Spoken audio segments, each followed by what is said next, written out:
Bom, pessoal, continuando aí, né, com a videoaula explicando os exercícios da quarta semana do PET volume 3 do primeiro ano, temos aí uma nova questão que aborda sobre o plano inclinado. Então, nós temos aqui um plano inclinado em que o ângulo tetra é 30 graus e o peso do corpo é 30 newtons. Nesse exercício fala que ele está parado. Então, nesse caso, ele estando parado, a força resultante tem que ser igual a zero. Se eu decompus o peso nesses dois sentidos, isso aqui some. Então, eu tenho que a normal é igual ao P de Y, sentidos opostos vão se anular, e o P de X é igual à força de atrito, que também vai anular. Então, nesse exercício, eu tenho essas condições. Na letra A, pede a componente do peso perpendicular ao plano. O plano é inclinado. A força componente peso perpendicular, formando um ângulo de 90 graus com a superfície, é o P de Y. Como que eu calculo o P de Y? É o peso vezes o cosseno do ângulo formado. Nesse caso, P de Y é o peso, que é 30, vezes o cosseno de 30 graus, que é 0,866. Multiplicando esses dois valores, eu tenho que o valor da componente do peso perpendicular ao plano, que é o P de Y, ele vale 26 newtons. Letra B, qual o valor da reação normal, que é esse N? Eu falei com vocês que a normal sempre vai ser igual a P de Y. Então, se P de Y é 26, normal é P de Y, a normal também vai valer 26 newtons. Isso é a letra B. Letra C, o valor da força de atrito. A força de atrito é essa que segura o bloco para ele não descer, porque está parado. Ela é igual a P de X. Então, se eu souber P de X, eu vou saber o valor da força de atrito.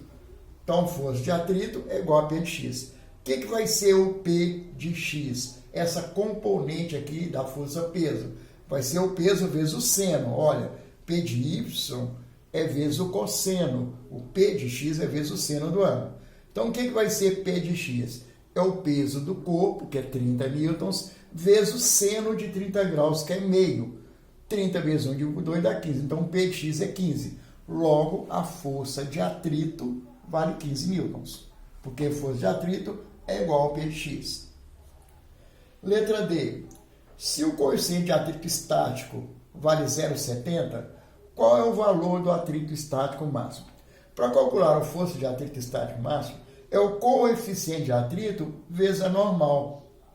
Então, quanto que vale a força de atrito estático máximo? É o coeficiente de atrito, que é 0,70, vezes a normal, que eu achei aqui, ó, que é 26. Então, a força de atrito estático máximo vale 18,2 newtons. Multiplicando isso, é esse valor que essa força de atrito está segurando aqui, 18,2 newtons, neste caso, com esse coeficiente. E, por fim, perguntou, se o corpo estiver em movimento, onde o coeficiente de atrito é 0,30, qual é o atrito cinético, o atrito de movimento? Então, nesse caso, toda a força de atrito, nesse caso é o cinético, não é o estático, é o coeficiente de atrito vezes a normal. O coeficiente de atrito é 0,30, a normal nós achamos aqui que é 26, vai dar 7,8 newtons. Então, isso é o exercício número 3 do seu PET.